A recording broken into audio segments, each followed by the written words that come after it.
Hola a todos, soy Carlos Rincelli. Aquí comienza una nueva edición de Ambiente de Vuelo.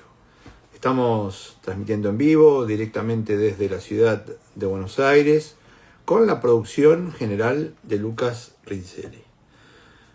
Nos da mucho gusto estar en contacto con todos ustedes. Agradecemos todas las muestras de afecto, el envío de temas, los comentarios y por supuesto los positivos y los negativos también, ¿por qué no?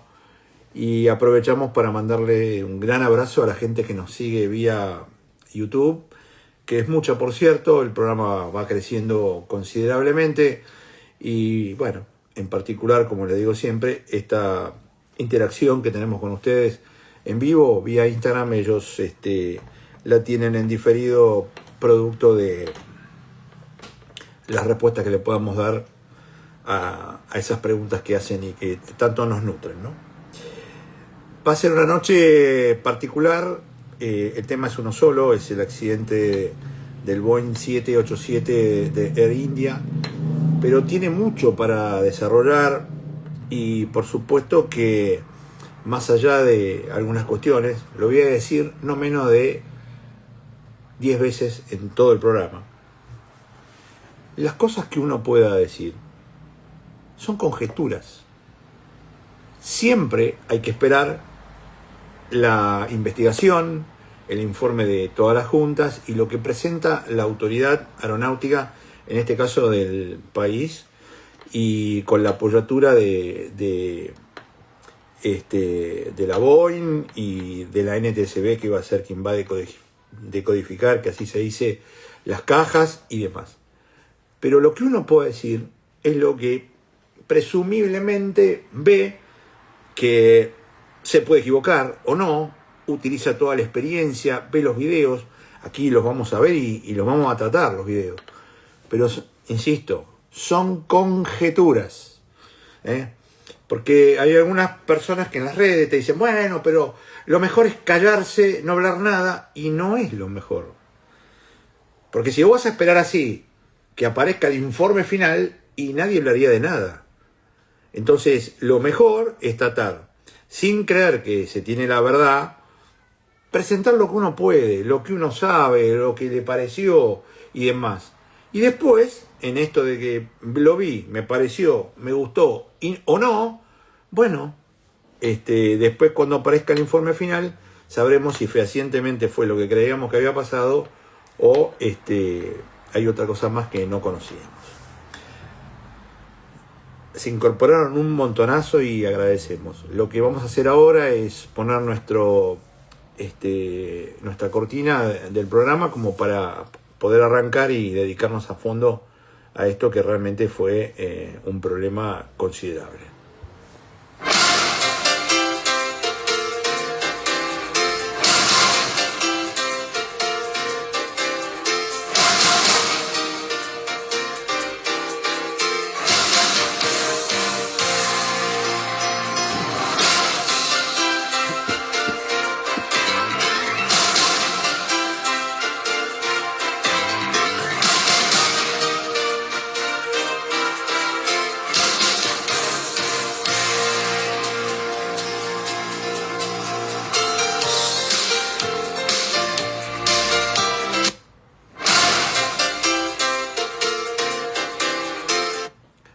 Royal Class Aviation Group, main sponsor de Ambiente de Vuelo, una empresa de vuelos privados que se adapta a tus necesidades en cuanto a los viajes.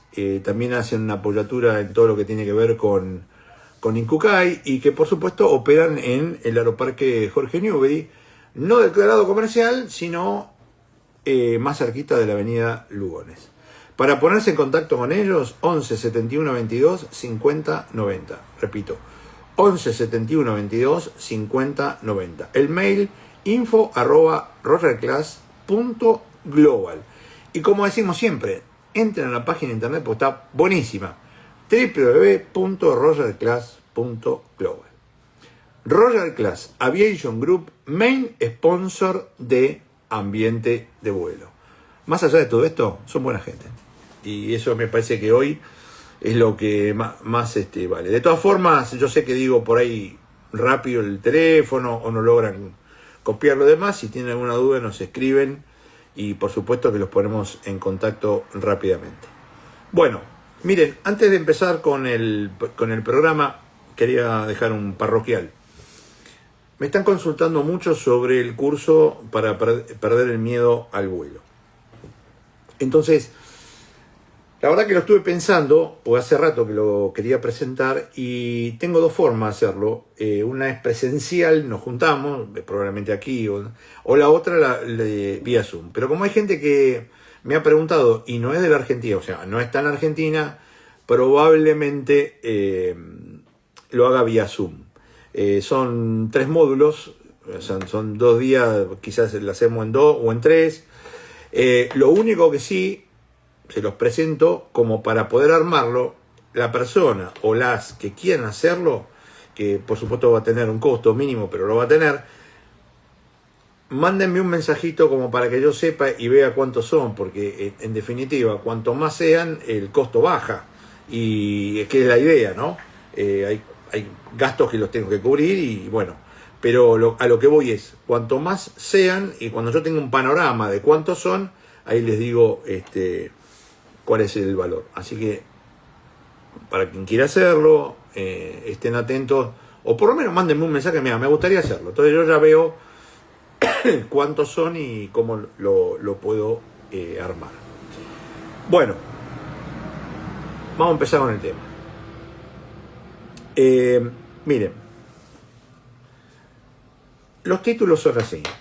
Un Boeing 787-800, conocido como Dreamliner, despegó del aeropuerto de Ahmedabad, es bastante complejo decirlo, y tenía la intención de volar a Londres, pero al aeropuerto de Gatwick. La compañía aérea que iba a hacer el vuelo es Air India. El vuelo duraba 6 horas 50 minutos y había 242 pasajeros. Le doy el pantallazo y vamos viendo punto por punto. Lo que pasó es que despegó y por algún motivo no pudo mantener el ascenso, empezó a descender, avanzó y lamentablemente impactó contra un edificio que resultó ser una unidad hospitalaria. Ahí el avión estaba lleno de combustible, explotó. De los 242 personas que había a bordo, uno sobrevivió, y adelanto, es absolutamente un milagro. Repito, es un milagro, porque el avión explotó y se incendió de derecha a izquierda, y él estaba sobre la izquierda. Si hubiera sido al revés, era el primero que hubiera perdido la vida. Más allá de esto, yo creo que todos tenemos el día que nos vamos, estaba escrito. Así que no era el día para él, y bueno, estaba con un hermano, el hermano falleció obviamente, y toda esta situación que no es la mejor, pero bueno, es lo que pasó. Yo primero lo que voy a hacer es presentarles mi informe general, y después lo vamos a ir viendo particionado. El aeropuerto, dónde despegó, qué es lo que pasó en el medio y dónde golpeó. Y después le voy a dar mi apreciación en cuanto a lo que potencialmente podría haber pasado, conjeturas, todo lo que podamos decir acá nos sirve para pasar un buen momento, aprender algo y demás. Conjeturas a la espera de los informes de la Junta de Investigación. Y después le voy a mostrar lo que opina un capitán de Boeing 777, que me lo mandaron hoy a la tarde, que la verdad que yo el señor no lo conozco, pero pareciera que estuvimos hablando por teléfono toda la tarde. Porque tiene el mismo fundamento que tengo yo, que ya van a ver cuál es, pero yo no lo conozco. Así que a mí me sirvió como para decir, mira, este opina igual que yo. Ahora, ¿será la verdad? ¿Quién lo sabe? Vamos al informe genérico. Mucho se habla del accidente del Boeing 787-800 Dreamliner de la firma Air India a la espera del informe de la Junta de Seguridad de Transporte. Pero particularmente hay algunos detalles que nosotros queremos presentar. En primera instancia despegó el aeropuerto de Ahmedabad, tenía como destino Gatwick, son 6 horas 50 minutos de vuelo, utilizó la pista 23 y ahí viene la primera diferencia. La misma tiene 3.600 metros de longitud. Una versión indica que tomó toda la pista, es decir, que utilizó los 3.600 metros, y la otra es que ingresó por una intersección que le permitía hacer el despegue, pero solamente tenía 2.000 metros de pista. En cualquiera de las dos situaciones, el avión, el video que hay en cuanto al despegue, el mismo rota, es decir, comienza el ascenso sobre el final de la pista. Esto nos hace pensar que si hubiera tenido los 3.600 metros, sería ilógico que hubiera recorrido toda esta distancia, hubiera salido muchísimo antes. Ahora, en la teoría de la intersección, se ajustaría más.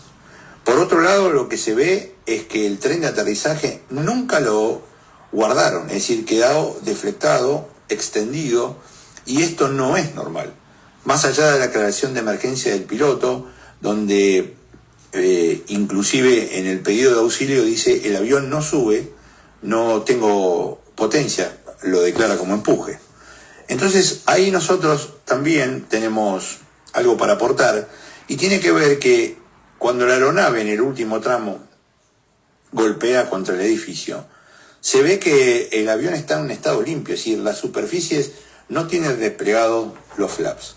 Razón por la cual el eje, quizás, de toda la investigación gira en torno a lo que les voy a decir. En el primer instante, tras la rotación, la aeronave presenta una sustentación significativa. De hecho, ascendió hasta 400 pies. De repente se produce una inversión o pérdida de la sustentación sin cambio aparente del cabeceo. Esto indica o bien que los motores fallaron o que de alguna manera un movimiento involuntario de las palancas de flaps, en vez de subir el tren de aterrizaje, provocó que la aeronave no volara. Esto quiere decir, o fallaron los motores, o hubo una equivocación, error humano, pérdida de conciencia situacional, y provocó que en vez de subir el tren de aterrizaje, que hubiera sido lo lógico, subieron los flaps. Razón por la cual el avión ahí, con poca velocidad, no tenía ninguna posibilidad de volar. De hecho, y para resaltar, habían ascendido hasta 400 pies sobre el suelo de altura, de altitud fueron 600, tiene 200 pies de elevación el aeropuerto, y iniciaron un descenso suave de 450 pies por minuto. Esto quiere decir que toda la secuencia duró menos de un minuto. Por supuesto que hay que esperar los informes para poder determinar qué es lo que pasó, pero son significativas las tres cosas: la utilización de la pista, la colocación del tren de aterrizaje, que nunca lo subieron. Y ¿querés saber más? @ambiente de vuelo vía Instagram. Bueno, les corté el final. ¿Qué pasó acá con esta luz? No sé si se bloqueó.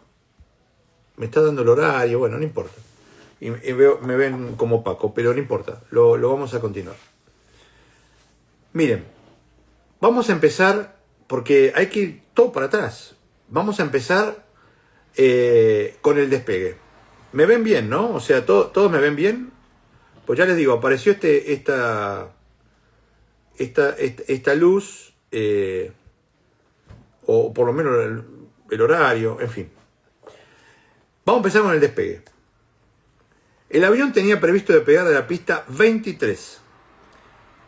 Esta pista tiene 3.600 metros. Ustedes me dicen, ¿para este avión está bien? Está perfecto. 3.600 metros. Ahora bien, hay dos versiones.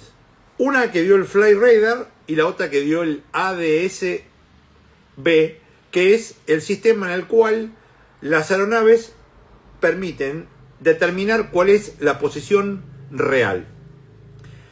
Para el Flightradar, el avión utilizó toda la pista, o sea, fue a la cabecera y de ahí inició la carrera de despegue. Para el ADS-B, el avión ingresó por una intersección y le quedaban 2.000 metros de pista para poder hacer el despegue. Ustedes me dirán, ¿es la primera diferencia que hay? Sí, es la primera diferencia que hay.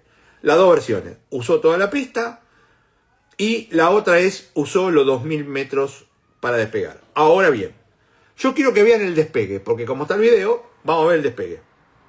Y sobre el despegue vamos a charlar.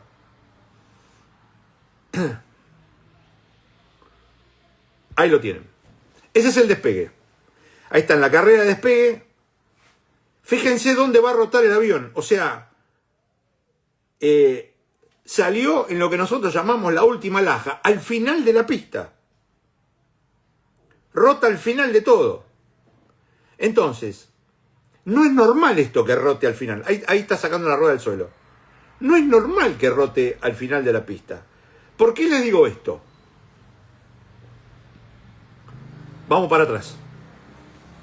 Si ustedes me dicen, mira, tenés que tomar partido por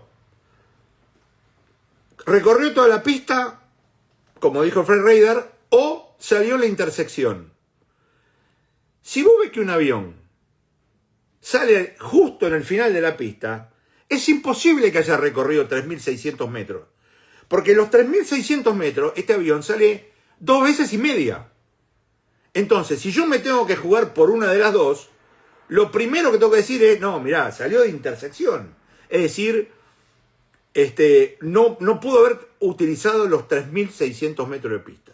Ahora bien, el avión rota. ¿Por qué sale tan lejano y tan atrás? Porque utilizó algo que se llama efecto suelo. Y eso le permitió un ascenso inicial.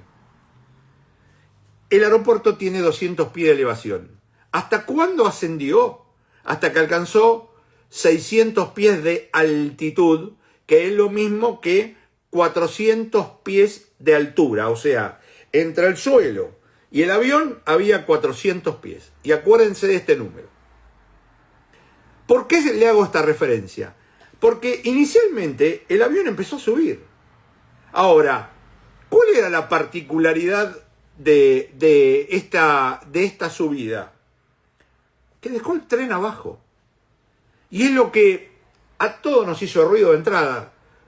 Porque a mí me llamaron de Canal 13 a la mañana, ayer a la mañana. Y la verdad es que, claro, yo estaba medio dormido. Cuando empecé a ver el video lo vi en vivo cuando estaba saliendo al aire. Y le digo, pero dejó el tren abajo. Y eso no es normal. Porque la realidad es que todos los despegues es régimen positivo de ascenso, tren arriba. ¿Por qué? El tren de aterrizaje para un avión es un ancla. Es decir, le genera mucha resistencia. Lo que les quiero decir, y por favor lo digo despacio para que lo graben, la única posibilidad o en el único momento donde el piloto no solamente no toca el tren de aterrizaje, sino que no toca los flaps que tiene para despegue, es cuando hay presencia de wind shear, que es un fenómeno meteorológico que se puede estar en los aeropuertos, y lo que se tiene que hacer es, por procedimiento, no tocar nada, ni el tren, ni el flap, nada, hasta salir de esa situación. Cuando se sale de esa situación, ¿qué hace el piloto?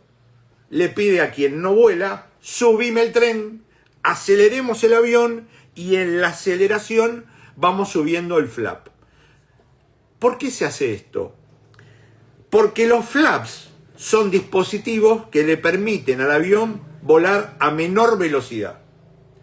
Entonces, lo primero que se hace es subir el tren y después subir el flap, en función de la velocidad que el avión va adquiriendo, y después continúa con el ascenso.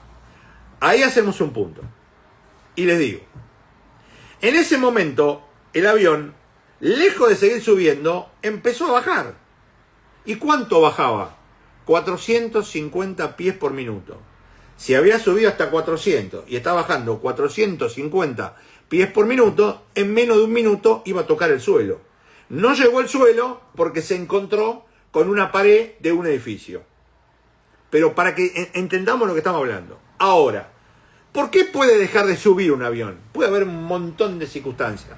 Pero la realidad es que puede dejar de subir por dos cosas. O porque tuvo doble falla de motor. Porque con un motor, como les digo siempre, el avión viene certificado para volar con el 50% de su planta de poder. Acá tenía dos motores. Si hubiera fallado uno, con el otro hubiera podido ascender, es decir, no para ir a Gatwick, pero sí ascender a una altitud de seguridad para volver al aeropuerto donde despegó o buscar algún aeropuerto alternativo y resolver la emergencia. Ahora, si a vos se te plantan los dos motores, el avión no vuela, empieza a bajar. Ahora bien, si los dos motores se detienen, vos lo primero que tenés que hacer es bajar la nariz, porque necesitas tener velocidad, aunque sea lo mínimo como para poder resolver una emergencia. Entonces viene la otra pregunta. ¿Le bajó la nariz? No. Siguieron así. En ese punto se declaran en emergencia y le dicen al control: no tengo empuje, traducido más fácil, no tengo potencia, el avión no sube. Esas fueron las dos cosas que el piloto dijo: no tengo empuje, el avión no sube. Ahora bien, ¿cuál es mi otra teoría? Voy a poner una foto aunque sea para... Esta es la cabina del Boeing 787-800. La verdad que no sé cómo hacer para sacar esto. El color pero bueno, no importa. Esta es la cabina del Boeing 787-800. Les hice un recuadro donde está la palanca de flap y arriba la palanca de tren.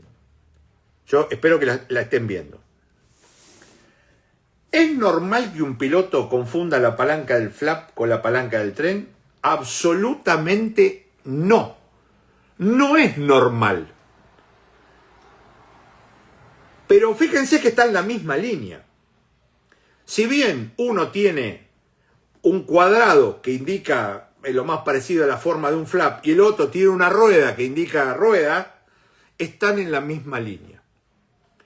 Yo lo que les quiero abonar, y es lo que sí quiero tratar de incorporar esta noche en este programa, es que esta compañía hace más de 2 años que está sufriendo un problema de transformación porque era estatal y la están privatizando, están llevándole aviones, echan a la gente, no toman lo que tienen que tomar y sobre todo no tienen los descansos que tienen que tener. Y aparecen dos fantasmas en la aviación: el estrés y la fatiga. Yo tuve la oportunidad de hablar con un piloto de Air India, que es amigo mío, que se fue a volar hace un montón de años, y comentario de él, me dice: no sabe lo que es esto. Me dice: yo no veo la hora de terminar, volverme y no volar más acá, porque esta empresa, el año pasado, tuvo 2 multas por exceder los tiempos de servicio y la falta de descanso de las tripulaciones. El año pasado también, esta compañía que tenía una low cost que dependía de ella, que es Air India Express, hicieron los tripulantes de cabina una medida sindical que fue no hacer un paro, es apagar los teléfonos, para que los días libres o los días que no volaban no los llamen. Entonces, ustedes me dicen, ¿es normal que un piloto confunda la palanca del flap con la palanca del tren? No es normal. Pero cuando vos tenés pérdida de conciencia situacional, podría pasar.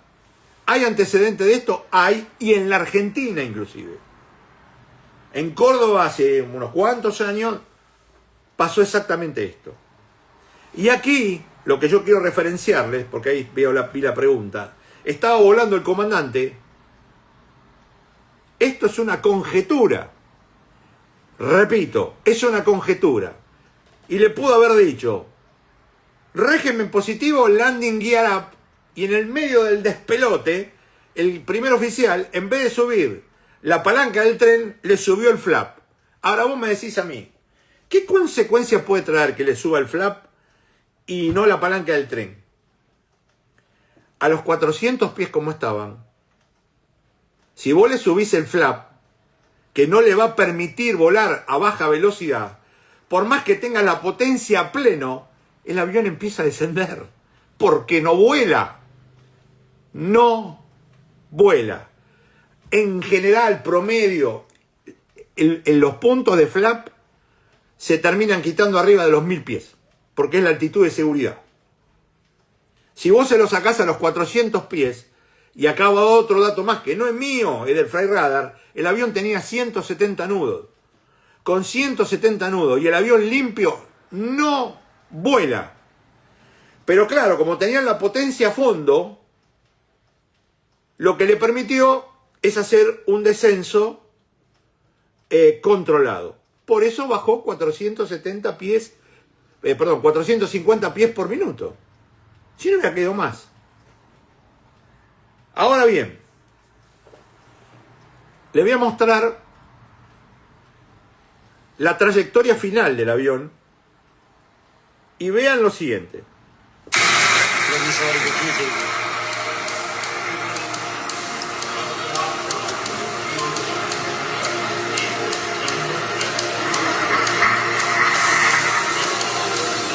Lo voy a poner de nuevo. Ahí está,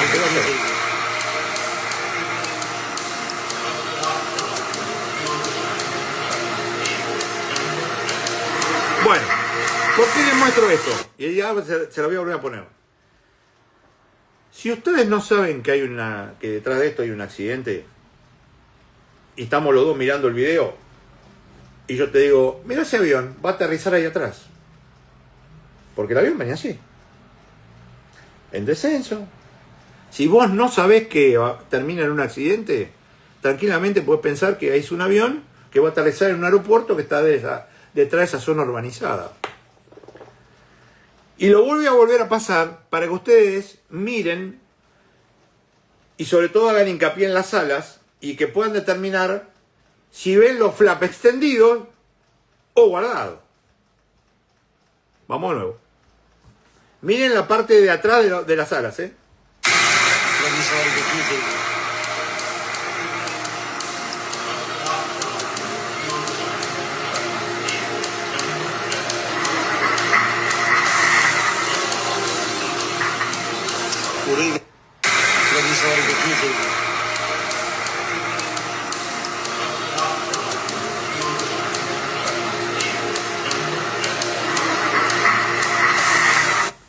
Ahora, vamos todo para atrás.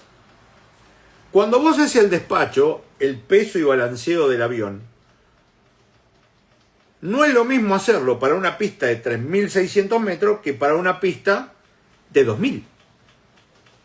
Si vos tenés cargada tu computadora usando toda la pista, a lo mejor el posicionamiento del flap es distinto que si tienes una pista más corta. Entonces yo me pregunto, esto no lo sabemos. ¿Y si el despacho lo hicieron para los 3.600 metros de pista y despegaron de la intersección y tenían 2.000? Por eso se comieron toda la pista en el despegue. Entonces, más allá que despegaron con el flap de despegue, a lo mejor para la pista de 3.600 y despegaron con la 2.000, porque a uno me dijo, bueno, pero si... Entonces, ¿que despegó sin flap? No, despegó con los flaps. Justamente, porque si vos, en la cabecera, en un punto de intersección, o donde vos quieras, le das potencia y no pusiste los flaps, comienza a sonar la alarma, y ahí sería la gran lapa. Lo que yo creo es que, por más que despega, ahí están diciendo, despega con flap 5, los 5 grados de flap los tenía seguro, porque por eso inició la carrera de despegue, sin la alarma, ¿sí? Se comió toda la pista, levantaron la nariz del avión para empezar el ascenso y nunca subieron el tren. Algo ahí pasó, a lo mejor se habrán dado cuenta de la macana que se habían mandado en la carrera de despegue, que no usaron toda la longitud de la pista, el avión hizo un mínimo ascenso y después algo pasó. Y ese algo pasó, insisto, o tuvo problema en ambos motores o se equivocaron con el posicionamiento y en vez de subir el tren, subieron el flap. ¿Tengo la verdad yo? No. ¿Cuándo se va a saber? Cuando tengamos la decodificación de las cajas negras, que de hecho no son negras, y por supuesto el informe de la Junta. Ahora bien, uno me preguntó, si no hubiera estado el paredón ese que había ahí, y hubiera sido todo descampado, ¿qué hubiera pasado con el avión? Hubiera seguido descendiendo, se hubieran pegado un golpazo porque estaban en pérdida de velocidad, pero no hubiera pasado nada. Lo que pasa es que tenían una pared en el medio. Otra pregunta. Si se equivocan, ¿no? En vez de guardar el tren, guardan el flap. El avión, ¿qué hace? Desciende. Desciende, no tiene manera de volar. No tiene manera de volar. Porque no tiene la velocidad para volar. Entonces desciende. Y vos decís, ¿la potencia la tengo aplicada al máximo? Sí. Pero no es suficiente. Porque el avión no tiene velocidad. Las cajas, porque están preguntando, son dos. Una que es toda la parte audible, ahí va a saltar. Y la otra es los movimientos del avión.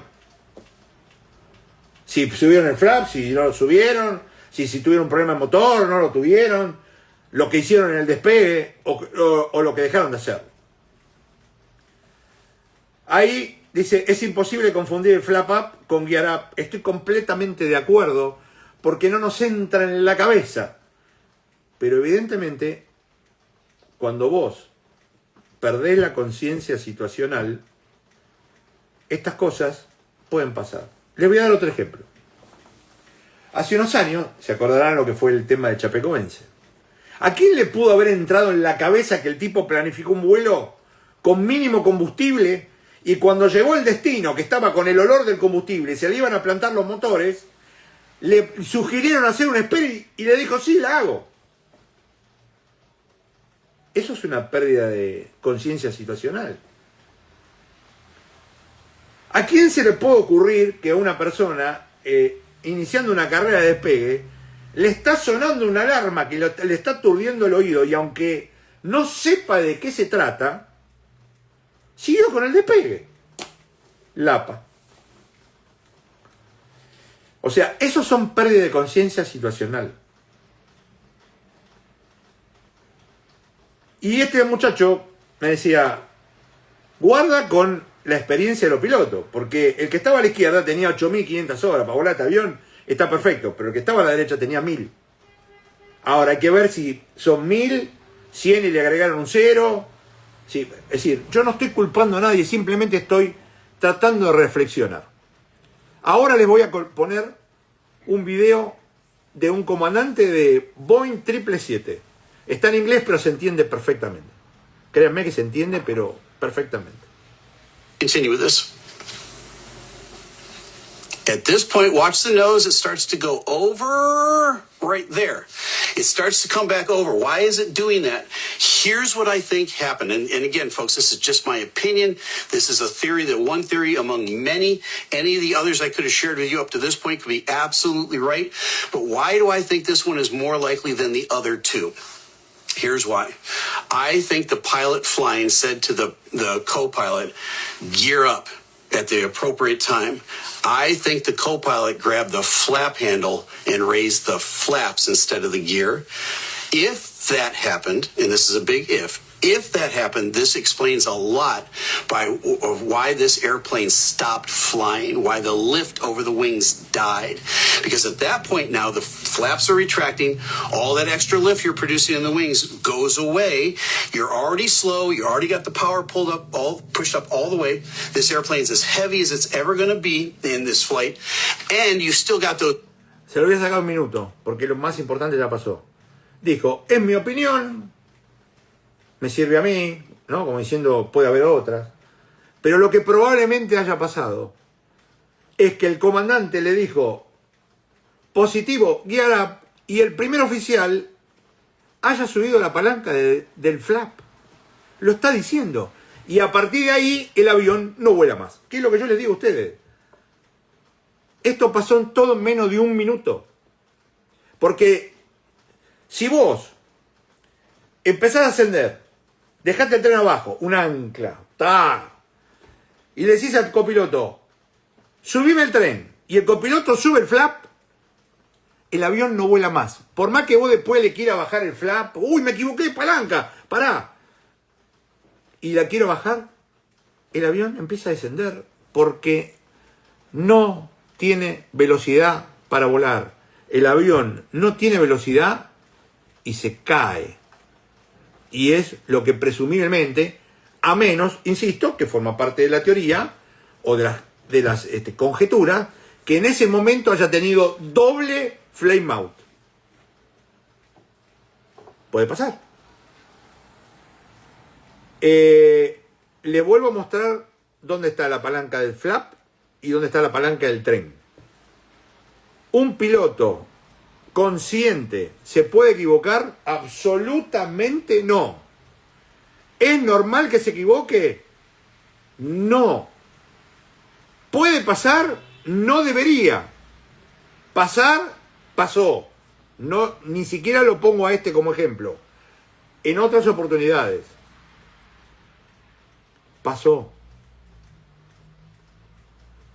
Y entonces, la influencia de la fatiga o el estrés o la pérdida de conciencia situacional hace un desastre en los pilotos. Un desastre. Ahí está poniendo Francisco. Con inteligencia artificial no hay fallas. Para esto no la tenés. Por supuesto que no, ahí lo comparto. Porque probablemente vos querés subir el flap y el flap no te lo sube. Esto es lo mismo, es exactamente lo mismo que el Airbus lo tiene. Vos en el Airbus estás con el comando, ¿no? Tirás para atrás, llegaste a, no sé, cualquier ángulo, 12, 14 grados, que es el máximo, ponele para una situación en particular y con el peso en particular. Vos seguís tirando, y ¿sabés lo que hace el Airbus? Vos podés seguir tirando, irte para atrás con el comando. Se clava en 14 grados. No te permite entrar en esa situación. Esa es una protección que tiene la inteligencia artificial en ese avión. Entonces, ahí hay una cosa que dice, puede haber puesto de nuevo el flap porque dice que lo encontraron con el flap, igual se estrelló. A lo mejor se avivaron de lo que hicieron, lo colocaron otra vez, el avión bajó, se estrelló, y cuando se terminó de estrellar, ahí a lo mejor el flap hizo clic y se acomodó.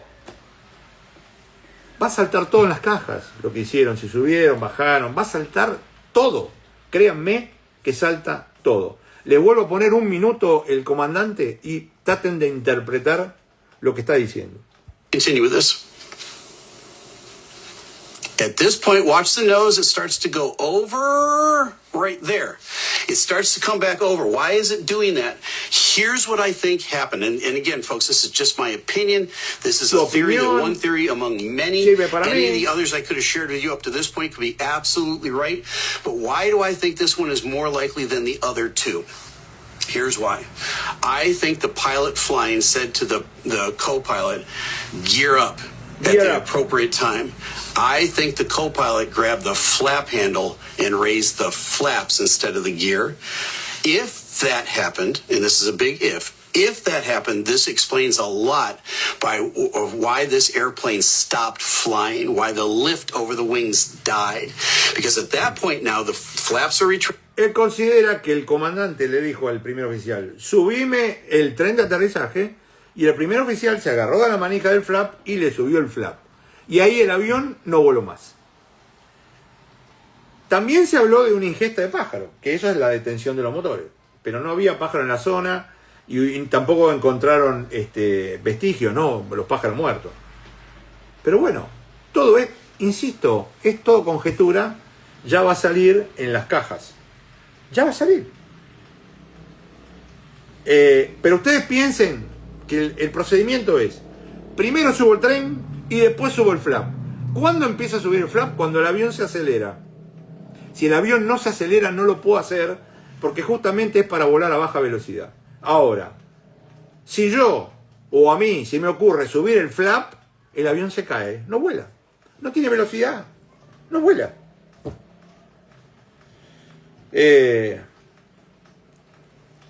Insisto en esto, porque hay gente que no le entra, no ustedes, no, pero hay gente en las redes. ¿Pero cómo va a confundir el flap? Sí, se puede confundir. En la locura, en la ansiedad, el estrés, la fatiga. Ahora ustedes me dicen, un avión con tanta tecnología que no tenga una protección de esto, y ahí hablamos de otra cosa. Bueno, este es el señor que sobrevivió, porque ahora está todo el mundo sacando el 11A, hacen el web check-in y sacan el 11A. Por favor, esto es un milagro de la naturaleza, no le tocaba y no le tocó. No le tocó, nada más. Único sobreviviente. Después, bueno, vieron lo que fue una vez que explotó. Porque es convengamos una cosa, un avión lleno de combustible golpeando contra un edificio es una bomba.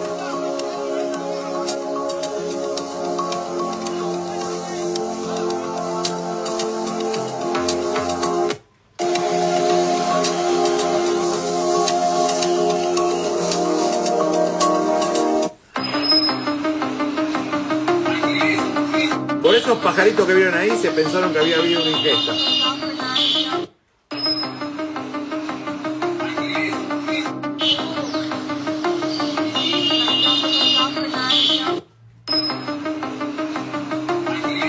Miren, ahí Alan dice algo que es exacto. Se estrelló por no tener velocidad el avión. No tenía velocidad. Un avión sin velocidad se cae. Ahora después veamos por qué no tenía velocidad. Si fue por esto que le digo yo, que se equivocaron en la palanca, o porque tuvo un problema en los motores. O otra cosa que no sabemos. Bueno, más allá de esta cosa media lúgubre y con el horario de arriba, que no sé ni cómo, no sé, ya le encontraremos la vuelta. Les agradezco la compañía, espero que haya sido lo suficientemente claro y vuelvo a insistir. Bueno, ahí Aníbal, es lo que yo dije antes, ¿no? Si hubiera habido un descampado delante, pegaba un panzazo, por ahí se daban un susto, pero no pasaba nada. Desde aquí lo único que tratamos de hacer es aprender para no pasar por el mismo momento. Y nos podemos equivocar, y más vale. Ni le faltamos respeto a los colegas, que mandamos nuestras condolencias. No tenemos la intención de saber más que nadie, porque ese es el caso. Tratamos de ser prudentes y siempre decir que hay que esperar que la Junta se expida. Lo que pasa que a veces, que yo como el otro día lo de Telenoche o lo de anoche, después lo suben a la red todo cortado, porque por un tema de lo que suben no dejan de subir, el resto, ¿cómo no dijo? Y entonces, ¿qué dice? Y deja de decir, y qué sé yo, las cosas que he leído, que siempre me dicen lo mismo, ¿no? Y sobre todo mis hijos, no leas nada, no leas nada, porque hay mucho de todo, de envidia, de no sé, no leas nada. Y bueno, tendrás razón. Yo lo único, para cerrar el programa, quería dejarles un videito, aunque así cambiamos de tema, ¿no? ¿Qué es Miren, y después cierro con el sponsor. Son 45 segundos. Avioneta. Seguro que se dice así. Descubre por qué este término no es el más preciso. ¿Qué significa avioneta? Avioneta es un término coloquial, no técnico. Se usa informalmente para referirse a aeronaves pequeñas, pero no define nada específico. No es una categoría oficial. Ni la OASI, ni la FAA, ni ninguna autoridad aeronáutica reconoce avioneta como una categoría formal. No aparece en manuales ni reglamentos. Entonces, ¿cómo se dice? Depende del tipo: avión ligero, avión de ala alta, aeronave de aviación general, turbohélice, monomotor y bimotor. ¿Sabías esto? Dale like y comparte con tus amigos. Avioneta. Seguro que se... Entonces, tratemos de, porque esto yo debería llevarlos a los medios y explicárselo por vez número 50.000, ¿no? Hasta una nena de 4 años lo sabe. Papi, no se llama avioneta, se llama avión monomotor. ¿Un avión monomotor? Papi, no se llama avioneta, se llama avión monomotor. ¿Un avión monomotor? Papi, no se...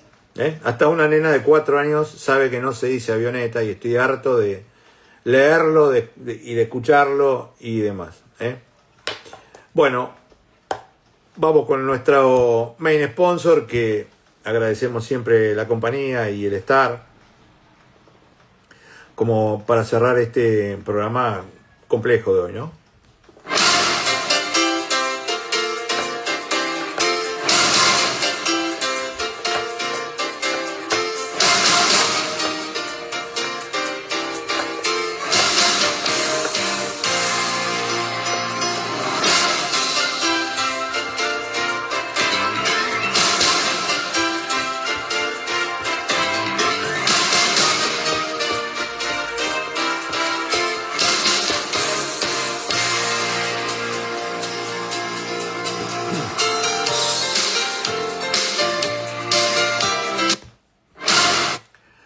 Royal Class Aviation Group, main sponsor de Ambiente de Vuelo. Y somos muy agradecidos con su compañía, que por supuesto, como decimos siempre, para tomar contacto con ellos, 11 71 22 50 90, info@royalclass.global es el mail, o www.royalclass.global. Bueno, es todo lo que teníamos para hoy. Espero que haya sido de vuestro agrado. Nos volvemos a encontrar el día viernes a las 21. No, el viernes no. Ya estoy loco. Nos volvemos a encontrar el día martes a las 21. Menos mal que estaba la fecha. A las 21 en una nueva edición de Ambiente de Vuelo. De todas maneras, para quien tenga ganas, el día lunes a las 21 hacemos En mi metro cuadrado, que es nuestro magazine semanal. Les mando un gran abrazo y por acá nos vemos el martes.